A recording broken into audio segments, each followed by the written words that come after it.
Hello everyone! Welcome to English with Greenery Podcast. 皆さんこんにちは。英会話講師、英語コーチの葵です。私は英会話スクールグリーナリーでお子さんから大人の方まで幅広く英語を指導させていただいています。このポッドキャストでは私自身も一英語学習者として英語にまつわる面白トピックをシェアしていきます。はい、久しぶりとなったんですけれども、今回のエピソード17では番外編ということで Failure teaches success。 この失敗は成功のもと、失敗は成功への過程だよ、プロセスだよっていうところで、ギャビン先生をゲストにお越しいただいています。前回エピソード15でも自己紹介と、私たちがどのようにして知り合ったのかっていうところなどお話しさせていただいたんですが、今回のテーマはですね、皆さんも英語とか多言語を学ぶときにそうだと思うんですけれども、その時はしまった、やっちゃったっていうような失敗があったとしても、今考えれば失敗、経験があったからこそ今がさらに良くなっているんだなっていうふうに感じること、人生でもいろいろあると思います。そんな感じでですね、Failure is a part of the journeyっていうところで、ギャビン先生が日本に来て、そこから日本語との向き合い方などいろいろとお話をさせていただきました。今回は一通りまず会話を全編英語で流させていただいて、で最後にですね、私の方からまとめた内容を日本語でご案内できればと思っております。それでは Let's dive in. Talk about failures and mistakes. Yeah. So in this episode or whatever, I invite someone as a guest, I always ask what were the failures or mistakes that you made in the past, but looking back from now, it's not mistake at all. Because of that, you are, here now, and you appreciate that event or things. Yes. Can you tell us? That's okay. Okay. So one of my it was a very difficult experience in my life. Was probably I think it was the second year of living in Japan. So I started to make friends mainly with just the teachers that I worked with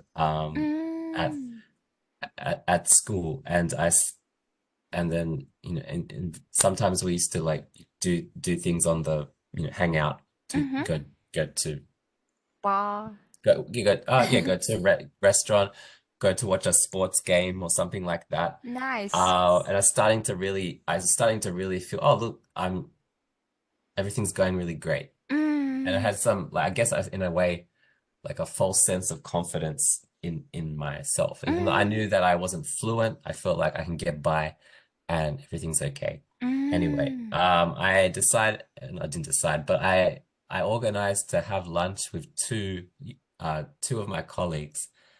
And that was the mistake, because usually when I did a meetup, it was always one-on-one. And so it was easy to just, carry on conversation. Exactly. And there was nobody else for me to talk to and no one else for them to talk to. So it was easy to do. Except so this time, my two friends, and it was not their fault, or anything like that, but they were also friends as well. And so we're having lunch and they're talking about various things, but I wasn't at all able to, I could understand what they were talking about, but I wasn't able to insert myself into the conversation or anything like that. And so I just sat there, and I could just, in my mind, just like spiraling like deeper and deeper down into like a dark hole of negative thoughts as well about my like ability, like thinking about you're not good at Japanese, and you're not they're not talking to you, so they don't even like you, and things like that. And then afterwards I remember walking home, and I And I messaged, maybe it wasn't the second year, but anyway, I messaged my wife and told her what the experience that happened and how awful it was. And it was really bad for at that time. But then I think but it was also a big wake up call for me as well, because it was, like I said, it was one of the first times where I was out of that environment of like one to one. And it's still not something that it's easy for me to do, because especially in a dynamic where people are friends and I can see that they're having a conversation, it's still hard for me to insert myself into that kind of conversation. But it was a wake up call for me, because I guess I got ahead of myself in terms of my self-confidence. I was overthinking my ability as well. But it also, after, like I said before, I was like going into like a dark space. But then reflecting on it and talking to my wife as well, I didn't do anything wrong. There wasn't anything bad. It's a difficult situation to be in, because I'm still a beginner language learner. And I think, and since that time, there's been other similar experiences, but I've never had that feeling ever again, because I come to accept that there's going to be times in my living in Japan where I'm going to feel like the outsider, or I feel like my Japanese isn't good enough to be a part of things. And that's okay to be that way. I guess I'm a perfectionist in many ways. So I do like to feel that I'm in control and doing the right thing. And so when something like that happens, it's very hard, but I've gotten better at those kind of experiences.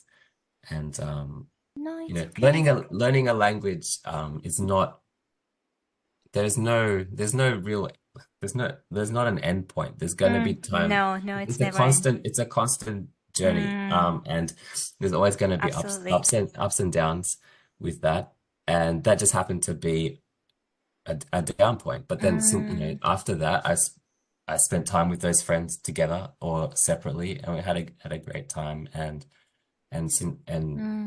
other things. And I left, since then, I've left Fukushima, and I was very touched by how many people wanted to meet me and say goodbye. Not just colleagues, but also so many like former students and things. Wow. And my Japanese has improved while I've lived in Japan, but I'm by no means fluent, but I was able to make those connections and relationships because of who I am. And then also, and so because I think when I was in that dark moment, I was thinking like, they must think you're really like, you're an idiot, or you're stupid because you can't communicate. And I think that was also something that I had to get to grips with, is because, talking in English is like, now it's fine. But as soon as there was a time where even, my Japanese is nowhere near the level of my English.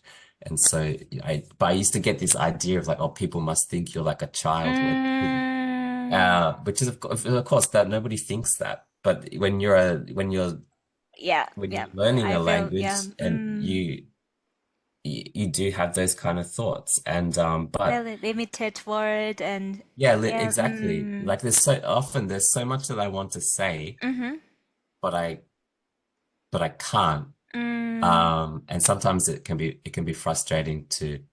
It is. Especially when trying to communicate. I can see the person doesn't quite understand what I'm trying to say, and it's like, oh, but I just, if I could just.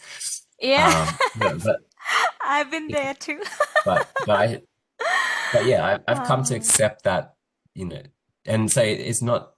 And sometimes the way of communicating might take a little bit longer, but there is a way of getting there. And I think I learned that from that experience. And like I was saying about leaving, is that all of those people that came out to say goodbye and thank you. It wasn't because I was fluent in Japanese. It's because of how, because How of you are? how I am and the connection that we shared. And you don't need to be fluent in a language in order to No. make friends with people. And they don't, and they don't think less of you because you can't communicate to the same level as they do. And yeah, so I think that, yeah, sorry. No, that's all right. Don't be sorry. Yeah, so it was a difficult situation, but it's taught me a lot, and I've come a long way since that time. I never thought that you had that kind of experience actually. Oh, From now, your personality is amazing, friendly, and yeah, yeah, yeah. I have some questions, Gavin. sure. When you said you had difficulty with inserting or engaging the conversation Yeah, among these Japanese people, is it yes. because of the number that you invited was two? Or if you have like home party, whole Japanese people and you there, was it okay? Is it a Yeah, different if it's situation? it really depends on the situation because there can be a lot of Mm. people, but it can be okay. But because it was like Two it was three close of us, friends. and they're having conversation to each other, Mm. and their conversation is flowing and going very smoothly. Yeah, And then if yeah. I'm like, oh, and but Mm. more like, oh, when is a good time to React? say something, Okay. or should I say anything? I And what see. can I say? Because clearly they're Mm. talking. So and then Mm. and then when they do ask you something, and then I can only really answer I was like answer in a limited way Mm. after listening to them talk for a long Long time. time. Yeah, yeah. Situation really, it, yeah, it really depends. Mm. Yeah. Mm. Personally, I used to kind of hate Mm. to join or go to the home party Yeah. because I knew, like you were before, I knew that my English wasn't good enough, and Mm. I, I don't know, I always care too much about how Yeah. people Mm. see me, Yes. and if my reaction was wrong or did I say something not, you Yeah. know, Yeah. Yeah. engaging to the conversation, and I was Yeah. so afraid of saying. Mm. So I think Yeah. the common thing among us Mm. is because we don't want to be not polite. We Yes. always smile, put Yeah. on smile even though we don't Yeah. understand. Yeah, and Yeah. that makes me feel kind of, as you said, like idiot because I don't Mm. understand the word, but all I can do is just smiling Yeah. without Yeah. knowing what they are talking about. So Yeah. it's hard. Yeah. Yeah. Yeah. Mm. I agree.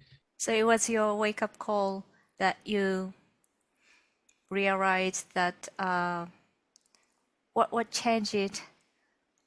Um, I think it wasn't more that it didn't make me like suddenly decide that, oh, I have to study Japanese Mm, more, but it was more afterwards when I talked to my wife about the mm, experience, and she reassured me like it's okay that that happened, and they don't think you're an idiot, or they don't think mm. because they wouldn't have come and met you in the first place if they didn't. And Right. so it was more just kind of accepting that, it's okay to only have limited ability to Mm, communicate. mm. Because even with that limited ability, you're still able to make Mm. friends and make connections. And Absolutely. Yes. exactly. So and that's when I say wake up call. I think that's Mm, that's the thing, because I think I was trying to be on the same level, but I'm not. And I think this, because when I meet my friends, usually the communication is in Japanese. So I'm coming from a point of lower to higher.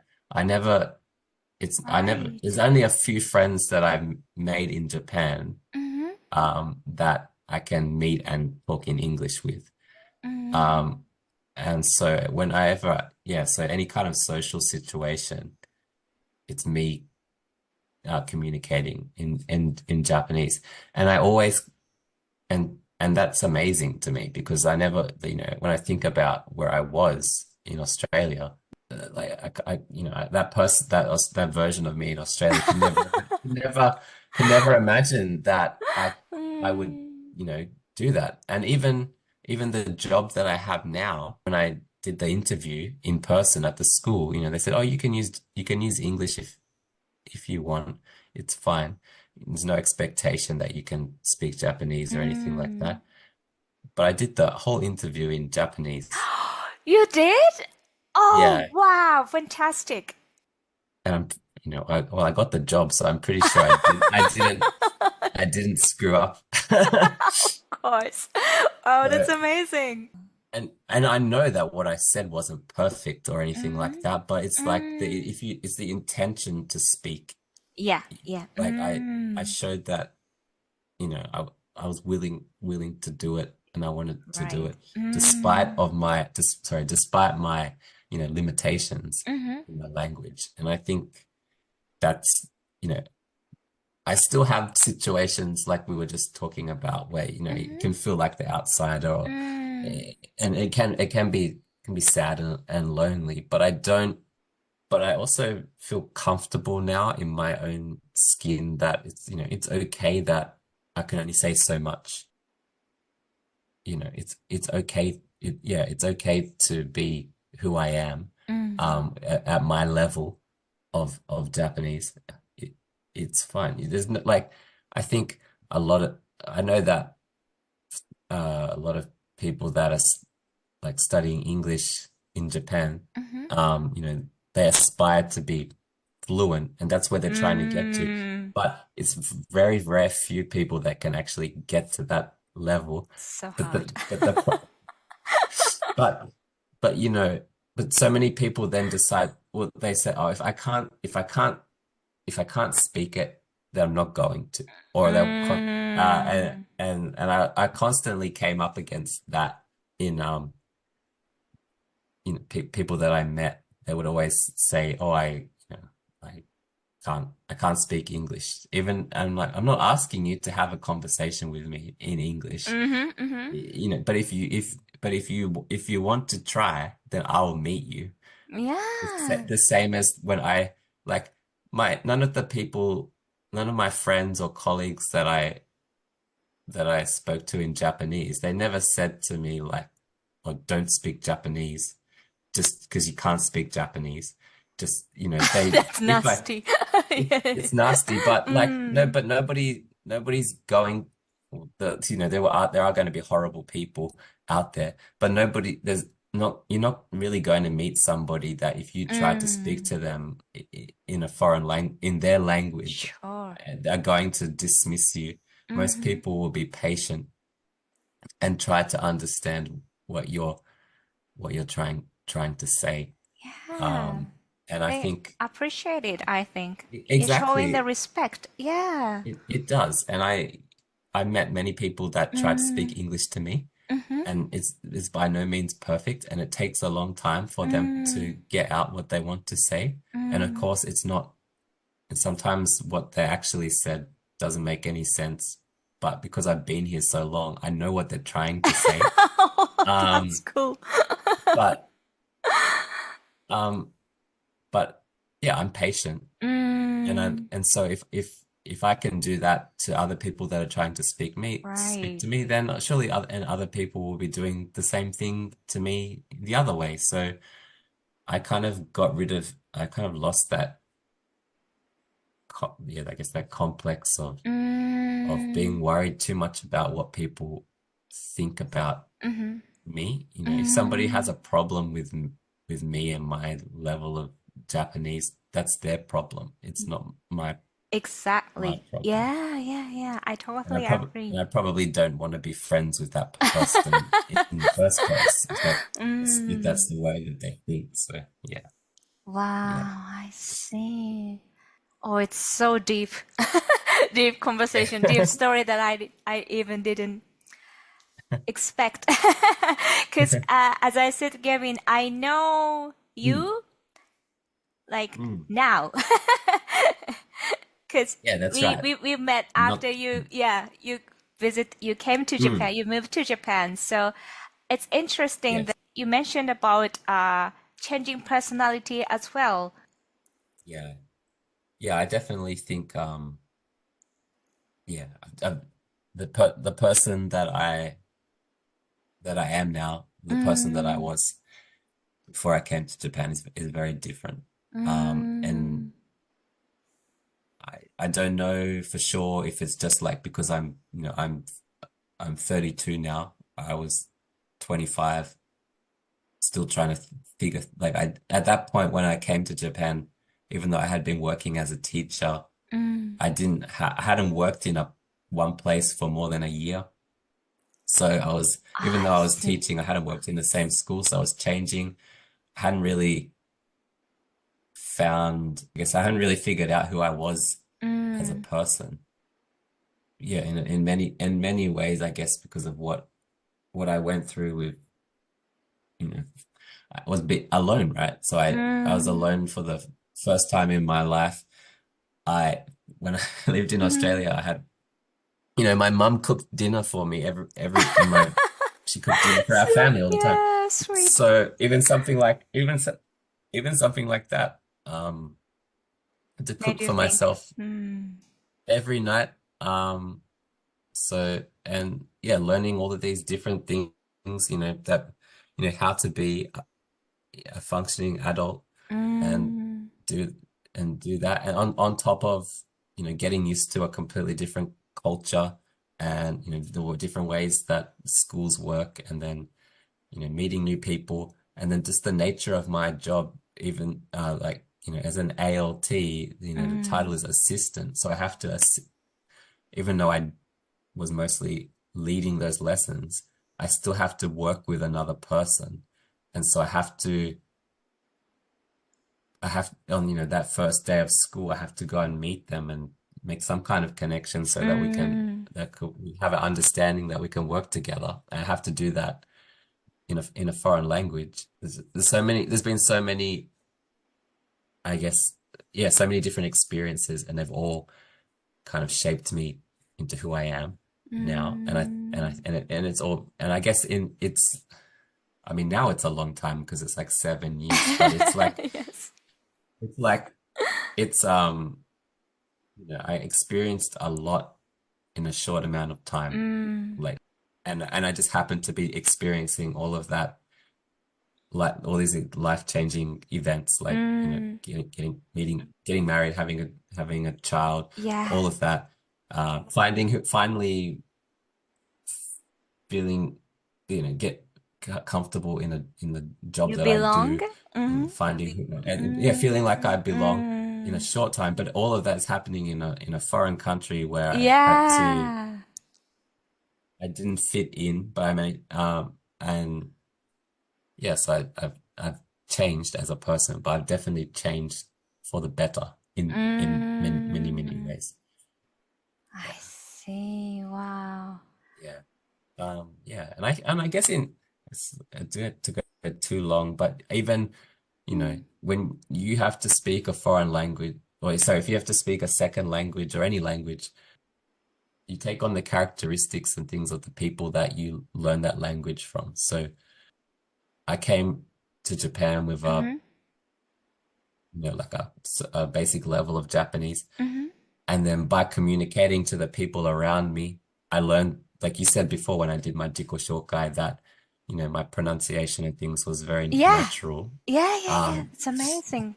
But, all of that I learned by being here, by communicating to the people around me. So I listen, and even when I was a little boy. Always, I'm good at eavesdropping and listening.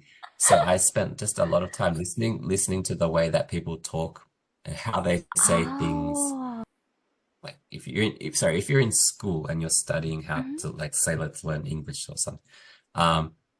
You read the textbook, the teacher might say some things and repeat after them, but it's very like basic. But you don't learn how to say something in an angry way or a happy way, emotional, or a sad way, or any with emotion, with emotion, exactly.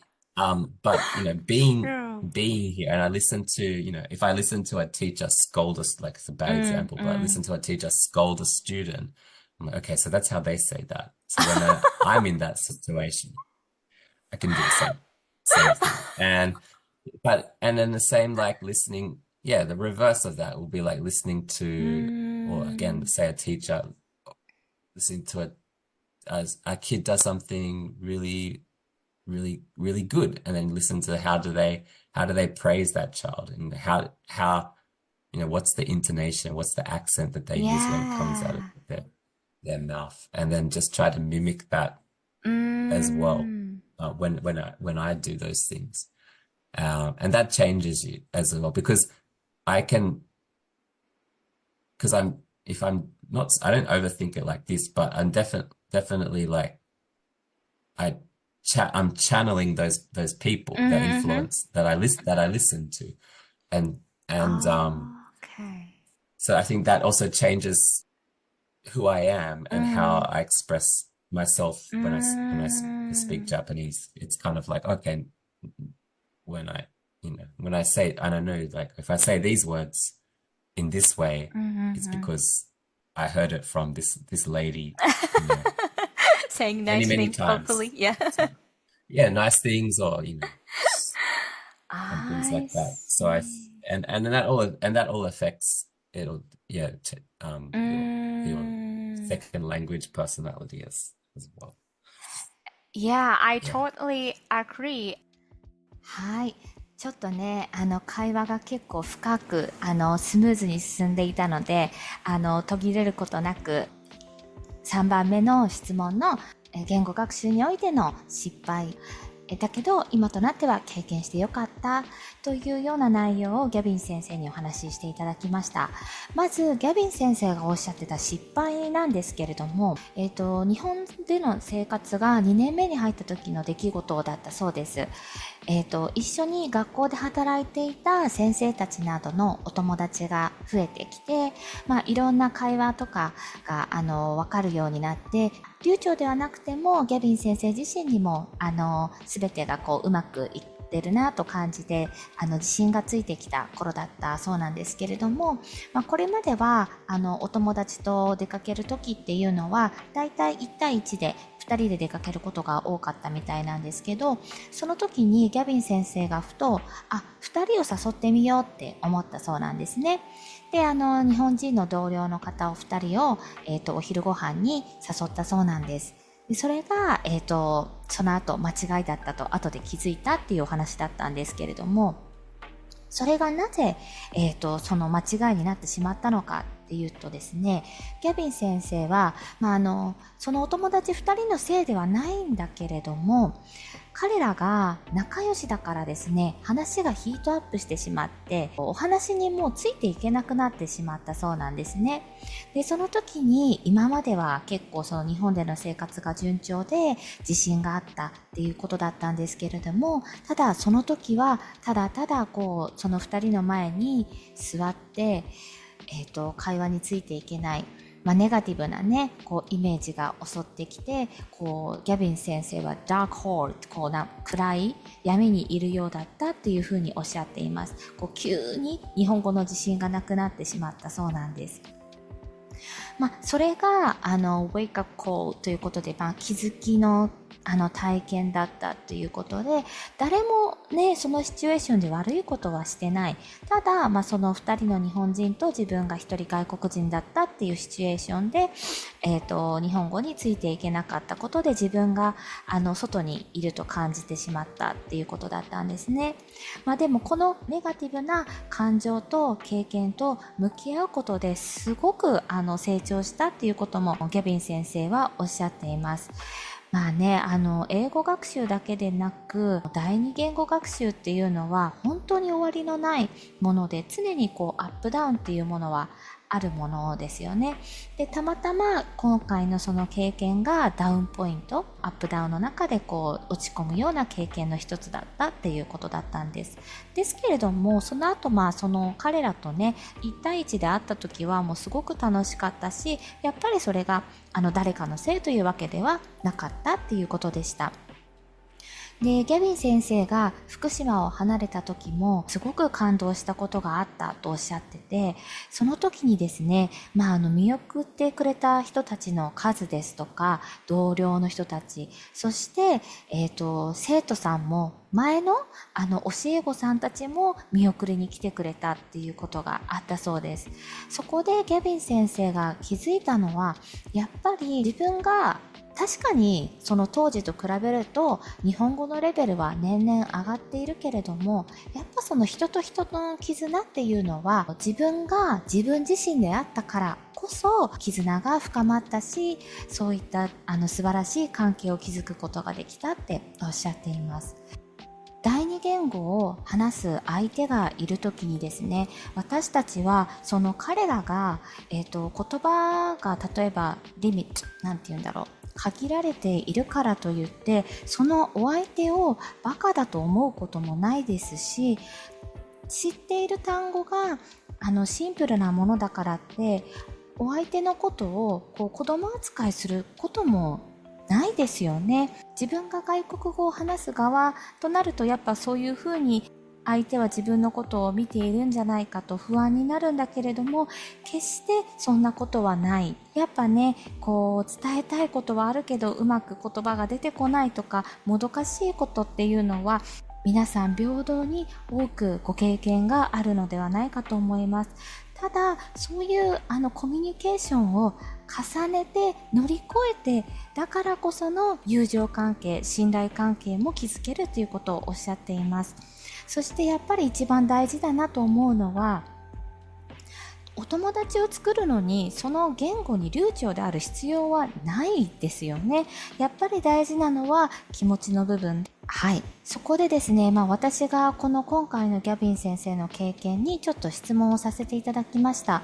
こういったちょっと自分が外にいるような経験をしてしまったのは、一人で、外国人で、相手が2人のこの日本人だから起こってしまったのか、もしくは、よく海外ではホームパーティーとかがあるんですけれども、そういった場所に行く時にもやっぱり起こってしまうのかなっていうことをお話しさせていただいたんですが、やっぱりそれはシチュエーションによってね、お相手との関係性もあるかなっていうふうにおっしゃっています。タイミングでここで2人の周りの会話がどんどん進んで、今自分の意見言っていいのだろうか、何を言うべきなんだろうとかっていうふうに考えてしまうと、なかなか答えにくかったりもしますし、ギャビン先生の場合はそのお二人の日本人の同僚の会話がどんどん進んでしまって、長いそのお二人の会話の後に自分に対して質問が来て、理解ができなくて少ししか答えられなかったんだよねというふうにもお話ししてくださっています。私の経験になるんですけど、10年ほどですね、いろいろな国での生活をしてきたんですが、その中にはもちろん英語圏以外の国もありましたし、でもやっぱり体験するのはホームパーティーなんですね。そこがどうしても毎回苦手で、なんで苦手なのかなって考えた時に、やっぱりギャビン先生がおっしゃっていたように、自分がどう見られてるのかっていうところを気にしすぎると、ミスはしたくないとか、相手に失礼だと思われたくないとか、この人会話理解してないんじゃないかと思われたくないんじゃないかとか、私の場合は分からなくても分からないことを聞くこともできなくって、とりあえず失礼にならないように笑顔を作って、その経験がもう自分なんてバカなんだろうっていうふうに思ったっていうこともお話ししています。でもやっぱり繰り返しになりますけれども、第二言語を学ぶっていうのはもう本当一生のプロセスだと思いますし、友達を作るのにやっぱその言語に対して流暢である必要はないっていうことをお伝えしたいなと思っています。それで、ギャビン先生の当時の日本に来られた時の面接のお話になるんですけれども、面接官の方々が英語で話してもいいですよって言われたそうなんですが、それはやっぱりギャビン先生は全部日本語で受け答えをされたっておっしゃっています。英語で話してもいいよって言われたんだけど、なぜ日本語で受け答えをしたかというと、やっぱそこで自分が日本語が流暢じゃなかったとしても、そのお相手の言語で話そうとするかどうか、意思を伝えたかった、話す気持ちを伝えたかったっていうふうにお話ししてくださっています。結果合格したからそれで良かったと自分では信じているっていうふうにおっしゃっているんですけれども、やっぱそういった経験を通して言語のレベルに関係なく自分は自分でいいんだっていう承認をしてあげることが大切だっていうこともおっしゃっていますね。私たち例えば日本人が外国人の方を目の前にすると英語で話さなきゃって思ってしまいますよね。日本語が伝わらないっていうふうに瞬発的に思ってしまって、でギャビン先生がおっしゃってて面白いなと思ったのが、自分は相手に対して自分が日本に住んでいるから日本人の方々に対して英語で話してほしいとは言ってもいないのに、日本人の周りの方々がすいません英語話せないんですって言ってくるっていうエピソードがあって、これは本当なんか日本人独特だなという感じがしました。話せなくても別にそれはそれでいいですし、やっぱ私たち日本人が外国の方々がどんなに拙い日本語でも話そうとしてくれてることですごくやっぱり嬉しいし、より理解しようとしますよね。チャレンジしてくれる気持ちが嬉しい。